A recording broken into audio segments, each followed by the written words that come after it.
I almost don't want to say anything because of how much fun it is. You know, I'd like, it's pretty cool. It's a really fun. It is a super fun episode.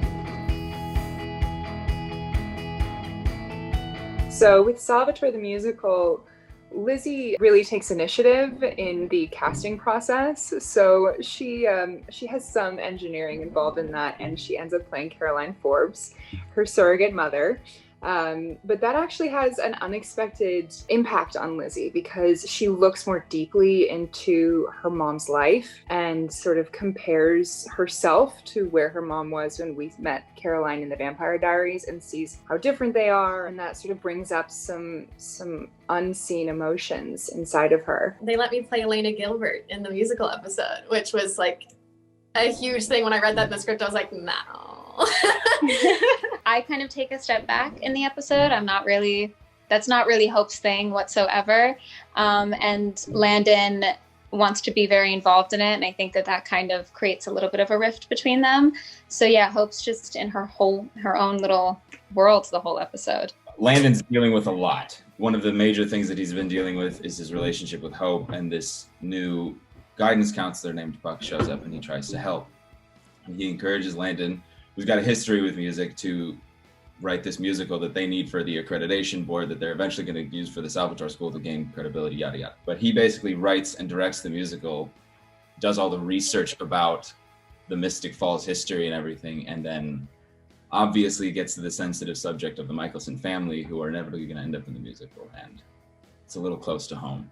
MG, while everyone's caught up having fun, is the one that notices that there is a monster in the midst.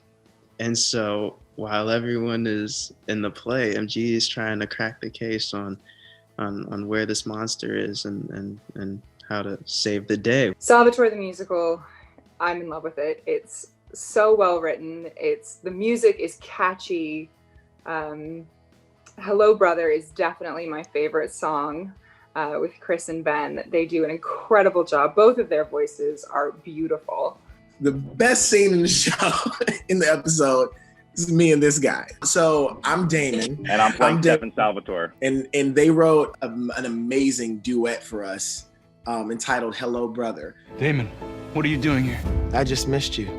That's all. Hello, brother. And it's so good. It's so good. I mean, I'm extremely biased, but it's really, really good. And I'm really excited when you go back and look at when I was studying the show after getting the role, I mean, Damon was like the guy I wanted to be. I was like, oh, I want to be like him. Like, he's this dope, badass, like, vampires just taking everybody's love and their life. You know what I mean? It was just really cool. But yeah, for me too, it was so fun, like, getting to study kind of Paul Wesley and Stefan Salvatore's brooding eyebrows. That was something I was trying to get. I can't do it right now. I'm not prepared. It's fun getting to play the mythology of Salvatore, OGs, like those guys. There are so many Easter eggs throughout that episode for Vampire Diaries fans, not just within the musical, but the whole process of like developing and writing the musical. There's some hilarious jokes thrown in there. I'm really excited to see people's reactions to it, especially even the people that haven't watched the Vampire Diaries. I want to know their opinion on it because obviously I know that a lot of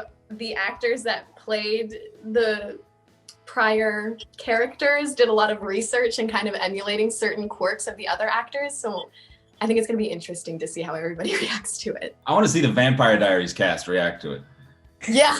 Yeah. I was thinking we might be missing a trick not having them like be recorded watching us try and play them. How amusing or, potentially embarrassing that could be for us. But yeah, maybe they'll end up seeing it at some point. It's one of my favorite episodes, or if not my favorite episode in season 3 so far. I think it's a really, really fun episode that focuses mostly on the school and our dynamics. It feels a lot more grounded. It's really cool to see everyone in their roles. The music is really good. The story is really cool. And they did a good job of not making it a hat on a hat. You know what I mean? It was really, you could make that really lame and, really corny. And it's not. It's pretty fun, a little nugget for fans. Thomas Brandon wrote it, and the guy's an absolute psychopath of talent, and because he wrote an entire musical basically for the Vampire Diaries, and it's just a ridiculously cool thing he put together. Yeah.